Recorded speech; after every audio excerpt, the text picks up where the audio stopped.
Hello friends, welcome to crazy GK trick. तो आइए daily current affairs की series में आगे बढ़ते हैं और आज के सेशन में हम 14 दिसंबर 2023 के सभी करंट अफेयर्स को डिटेल में समझ लेते हैं। वीडियो में एंड तक बने रहिएगा क्योंकि सभी क्वेश्चन जो कि यहाँ पर हमने लिए हैं फ्रेंड्स आपके लिए बहुत ही इंपॉर्टेंट है। अगर आपको डेली करंट अफेयर्स की पीडीएफ को डाउनलोड करना है तो आप क्रेजी जीके ट्रिक के टेलीग्राम चैनल से या फिर क्रेजी जीके ट्रिक के एप्लीकेशन पर जाकर फ्री ऑफ कॉस्ट इसकी पीडीएफ को कलेक्ट कर सकते हैं।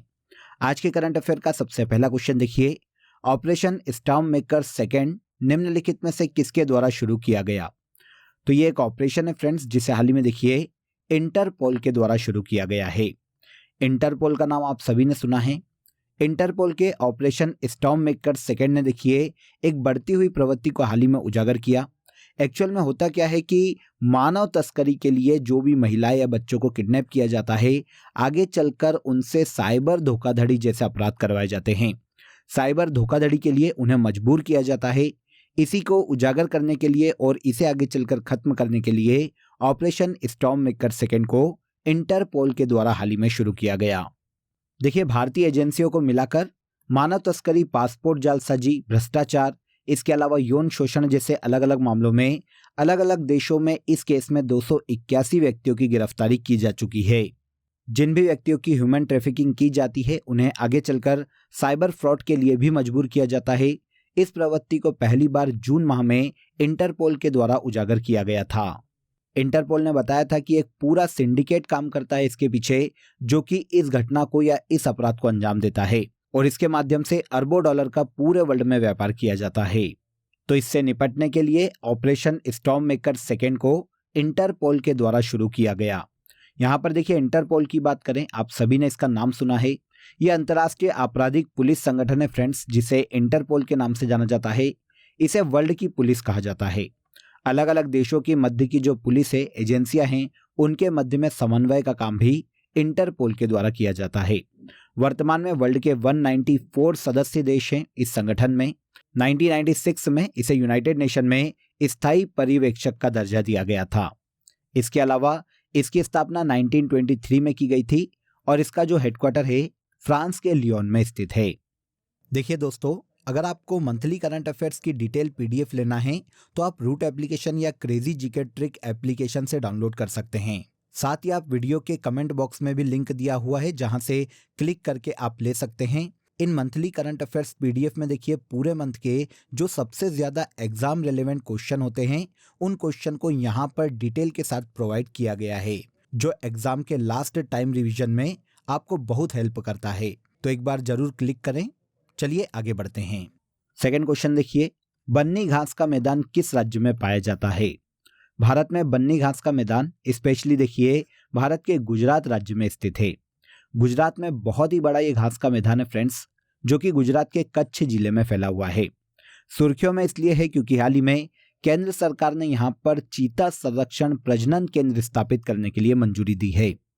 आप सभी जानते हैं कि भारत में मध्य प्रदेश के श्योपुर में कुनोपालपुर नेशनल पार्क में कुछ समय पहले ही 2023 में चीतों को लाकर नामीबिया, जो कि अफ्रीकी देश है, यहाँ से चीतों को लाकर छोड़ा गया था। एक पर्टिकुलर सिंगल प्लेस है पूरे भारत में जहाँ पर वर्तमान में चीते हैं, लेकिन अब केंद्र सरकार ने गुजरात में जो बन्नी घास के मैदान हैं यहाँ पर चीता संरक्षण प्रजनन केंद्र स्थापित करने को मंजूरी दी है। इसीलिए बन्नी घास का मैदान अभी सुर्खियों में आ गया है। किस राज्य में स्थित है, हमसे ये पूछा गया, तो ये गुजरात राज्य में स्थित है। गुजरात के कच्छ के रण में ये घास का मैदान स्थित है फ्रेंड्स। इसे एशिया का सबसे बड़ा घास का मैदान माना जाता है, जो कि गुजरात में 2618 वर्ग किलोमीटर के क्षेत्र में फैला हुआ है। गुजरात में लगभग 45% चारागाह बन्नी घास के मैदान है। भारतीय इतिहास में हजारों सालों पहले सिंधु और उसकी सहायक नदियों के द्वारा बहाकर लाए गए जो निक्षेप थे उनसे इन घास के मैदान का निर्माण हुआ है। इस घास के मैदान में अलग अलग जीव जंतु और पौधों की 192 प्रजातियां, पक्षियों की 262 प्रजातियां, इसके अलावा अलग अलग स्तनधारी, सरीसृप, उभयचर और अन्य प्रकार की कई प्रजातियां निवास करती है। इसीलिए ये एक जैव विविधता समृद्ध क्षेत्र है। भारत में प्रसिद्ध भैंसों की बन्नी नस्ल भी बन्नी घास के मैदान में ही पाई जाती है। किस राज्य में स्थित है, तो हमें ये याद रखना चाहिए, ये भारत के गुजरात राज्य में स्थित है, जहां पर केंद्र सरकार ने चीता प्रजनन संरक्षण केंद्र स्थापित करने को मंजूरी दी है। गुजरात के इस घास के मैदान में अधिकतर जो पशुपालक है वो मालधारी समुदाय से बिलोंग करते हैं, जो कि इस क्षेत्र में बन्नी या सिंधी भैंस, भेड़, बकरी, घोड़े या फिर ऊंटों का पालन करते हैं। ओके, तो याद रखिएगा बन्नी घास का मैदान गुजरात में स्थित है। ओके, इसके बाद देखिए भारत की पहली 6 लेन की स्टील स्लैग आधारित सड़क किस नेशनल हाईवे पर बनाई गई है? तो देखिए भारत की पहली 6 लेन की स्टील स्लैग आधारित सड़क का निर्माण नेशनल हाईवे 6 पर किया गया है। आंसर भी हो जाएगा। नेशनल हाईवे 6 को हजीरा बंदरगाह से जोड़ने वाली भारत की पहली 6 लेन स्टील स्लैग आधारित सड़क का निर्माण हाल ही में NH6 पर किया गया। देखिए यहाँ पर स्टील स्लैग की बात करें तो स्टील का जब प्रोडक्शन किया जाता है तो इसमें जो सॉलिड वेस्ट बचता है स्टील उत्पादन के दौरान, यही स्टील स्लैग है। हर 1 टन स्टील उत्पादन में 180 से लेकर 200 किलोग्राम तक स्टील स्लैग का निर्माण होता है। देखिए भारत में जो स्टील मिनिस्ट्री है फ्रेंड्स, वो सड़क निर्माण में इस्पात स्लैग के उपयोग के लिए जो विकास परियोजना लाई गई है उसे फंडिंग प्रदान करती है।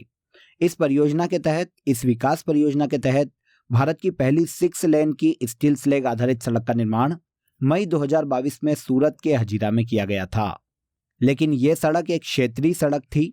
अब नेशनल हाईवे पर पहली बार 6 लेन की स्टील स्लैग सड़क का निर्माण NH6 पर किया गया है।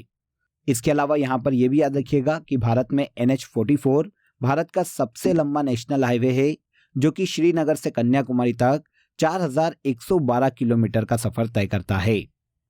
Padmaja Naidu Himalayan zoological park Bharat के किस राज्य में स्थित है? क्वेश्चन इंपॉर्टेंट है, नोट कर लीजिएगा। Padmaja Naidu Himalayan zoological park Bharat के पश्चिम बंगाल राज्य में स्थित है। सुर्खियों में इसलिए फ्रेंड्स क्योंकि हाल ही में साइप्रस से साइबेरियन बाघों की पहली जोड़ी 12 साल के बाद देखिए दार्जिलिंग पश्चिम बंगाल में Padmaja Naidu Himalayan zoological park में लाई गई है। पहले Padmaja Naidu Himalayan zoological park में साइबेरियन बाघ पाए जाते थे फ्रेंड्स, लेकिन अब इन क्षेत्रों में ये बाघ विलुप्त हो चुके हैं। अब पश्चिम बंगाल के दार्जिलिंग में साइप्रस से इस जूलॉजिकल पार्क में 2 लुप्तप्राय साइबेरियन बाघों को लाया गया है। इनमें से एक का नाम लारा और एक का नाम अकामा है। इन्हें 12 साल बाद कोलकाता हवाई अड्डे से 2 विशेष एम्बुलेंस से दार्जिलिंग पहुंचाया गया, जो कि साइप्रस से पश्चिम बंगाल लाए गए हैं। पूरे इंडिया में आखिरी जो साइबेरियन बाघ की जोड़ी थी फ्रेंड्स, वो भारत के नैनीताल चिड़ियाघर में थी। नवंबर 2011 में लंबी उम्र के कारण इन बाघों की मृत्यु हो गई थी और तब से भारत में साइबेरियन बाघ नहीं है। अब इन्हें लाया गया है भारत के Padmaja Naidu Himalayan zoological park में। यह भारत में सबसे अधिक ऊंचाई पर स्थित नेशनल पार्क है फ्रेंड्स। इसने 2007 तक साइबेरियाई बाघों की मेजबानी की है। उसके बाद यहाँ पर साइबेरियन बाघ खत्म हो चुके थे, जिन्हें अब लाकर वापस यहाँ पर स्थापित किया जा रहा है। इसके अलावा इस जूलॉजिकल पार्क पर एक फैक्ट ये भी याद रखिएगा कि भारत में पहला XC2 हिम तेंदुआ संरक्षण प्रजनन कार्यक्रम 1986 में इसी जूलॉजिकल पार्क में चलाया गया था। अब साइबेरियन बाघों को भी यहीं पर लाकर स्थापित किया जा रहा है। यह जूलॉजिकल पार्क भारत के पश्चिम बंगाल राज्य में स्थित है। नेक्स्ट देखिए, Padmapani life time achievement award से किसे सम्मानित किया जाएगा? Padmapani life time achievement award Bollywood के मशहूर लेखक जावेद अख्तर को दिया जाने वाला है। दिग्गज गीतकार और पटकथा लेखक है जावेद अख्तर। इन्हें आगामी अजंता एलोरा फिल्म महोत्सव में Padmapani life time achievement award से सम्मानित किया जाएगा। यह पुरस्कार समारोह अगले साल 3 जनवरी 2024 को आयोजित होगा। महोत्सव का यह 9वां संस्करण होगा फ्रेंड्स, जिसके इनॉग्रेशन के दिन Padmapani life time achievement award Javed Akhtar को दिया जाने वाला है, जिसकी पुरस्कार राशि 2 लाख रुपए है। देखिए, अजंता एलोरा फिल्म महोत्सव को इससे पहले औरंगाबाद अंतर्राष्ट्रीय फिल्म महोत्सव के नाम से जाना जाता था। बाद में इसका नाम बदलकर अजंता एलोरा फिल्म महोत्सव कर दिया गया, जिसमें 2023 में Padmapani life time achievement award film पटकथा लेखक जावेद अख्तर को दिया जाएगा। आगे आइए, ग्लोबल रिवर सिटीज अलायंस किस शहर में शुरू किया गया? तो ग्लोबल रिवर सिटी अलायंस को हाल ही में देखिए दुबई में शुरू किया गया है। आप सभी जानते हैं कि यूएई के दुबई में हाल ही में COP28 की बैठक का आयोजन किया गया। यहीं पर national mission for clean Ganga के नेतृत्व में ग्लोबल रिवर सिटीज अलायंस को दुबई में COP28 में लॉन्च किया गया है। इस अलायंस में देखिए 11 देशों की 275 से अधिक जो वाटर सिटी है, जो रिवर सिटी है, उन्हें शामिल किया गया। उद्देश्य क्या है? तो इन देशों में और इन देशों के शहरों में नदी संरक्षण और स्थायी जल प्रबंधन की दिशा में काम करना ग्लोबल रिवर सिटीज अलायंस का मुख्य उद्देश्य है। पूरे वर्ल्ड में पानी को लेकर प्रॉपर सस्टेनेबल इनिशिएटिव के साथ जितने भी वाटर बॉडीज है उनका संरक्षण किया जाना, रिवर का संरक्षण किया जाना इस अलायंस का मुख्य उद्देश्य है। इसे हाल ही में भारत के national mission for clean Ganga के नेतृत्व में दुबई में शुरू किया गया है। इसके बाद 29वें कोलकाता अंतर्राष्ट्रीय फिल्म महोत्सव में बेस्ट डायरेक्टर का पुरस्कार किसने जीता? तो देखिए 29वें कोलकाता अंतर्राष्ट्रीय फिल्म महोत्सव का जो आयोजन है वो हाल ही में पश्चिम बंगाल सरकार के सूचना और सांस्कृतिक मामलों के विभाग के द्वारा किया गया है। आयोजन पश्चिम बंगाल राज्य में किया गया, जिसमें बेस्ट डायरेक्टर का जो खिताब है वो कार्लोस डेनियल मालावे को दिया गया। आंसर भी हो जाएगा।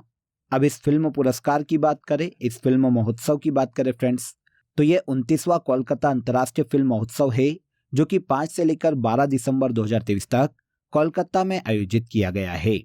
यहाँ पर यह भी याद रखिएगा कि ये जो अंतर्राष्ट्रीय फिल्म महोत्सव है ये international federation of film producer association के द्वारा मान्यता प्राप्त है। सबसे पहली बार इस अंतर्राष्ट्रीय फिल्म महोत्सव की शुरुआत 1995 में की गई थी।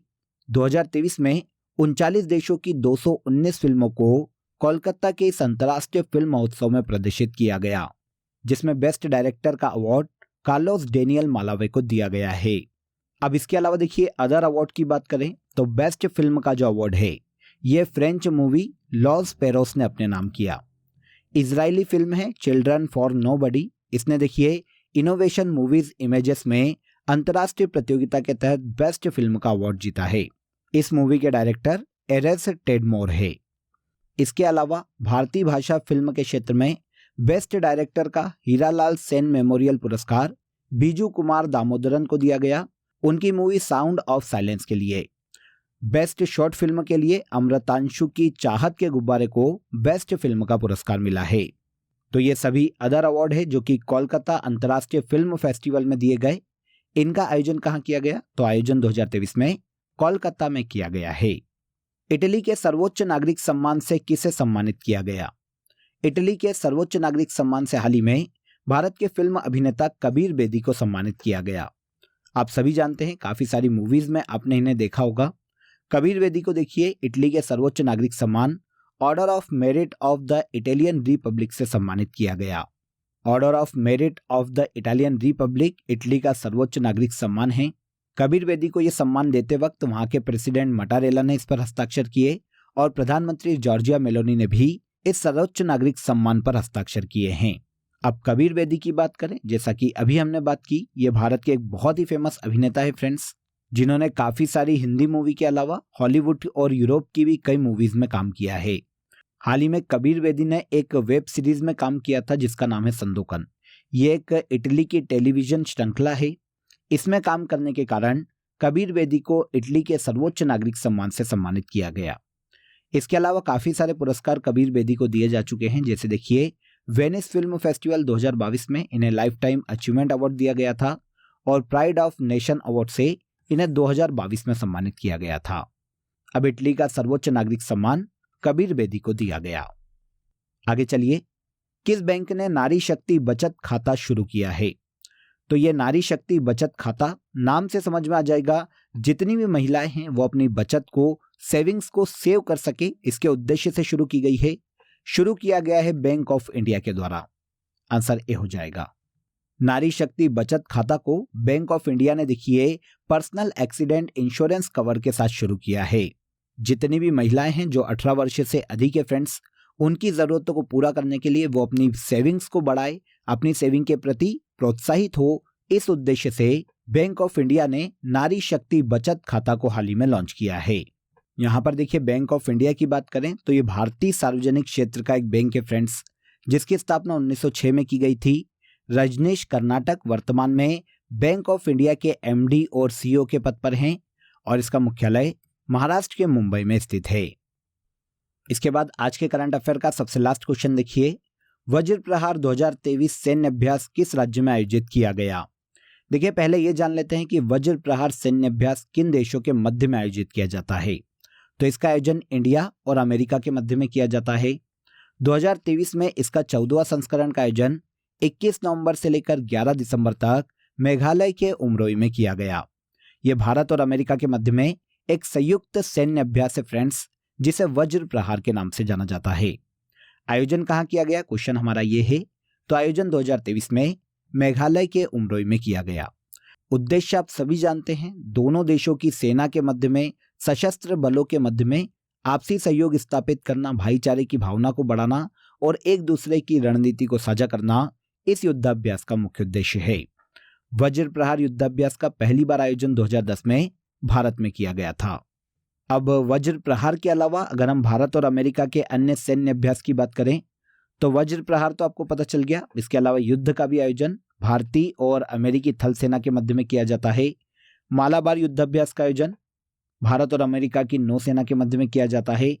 रेड फ्लैग 16-1 और अभ्यास कोप इंडिया का आयोजन भी भारत और अमेरिका की वायुसेना के मध्य में किया जाता है। वज्र प्रहार को भी याद रखिएगा, 2023 में इसका आयोजन मेघालय के अमरोई में किया गया। क्लियर? तो यहां पर देखिए हमने 14 दिसंबर के सभी करंट अफेयर्स को डिटेल में समझ लिया। अब आ जाइए फैक्ट शीट को आगे बढ़ाते हैं और जनवरी से लेकर दिसंबर तक के सभी करंट अफेयर्स को वन लाइनर में हम डिस्कस कर रहे थे। तो मार्च मंथ में थे हम, आइए शुरू करते हैं।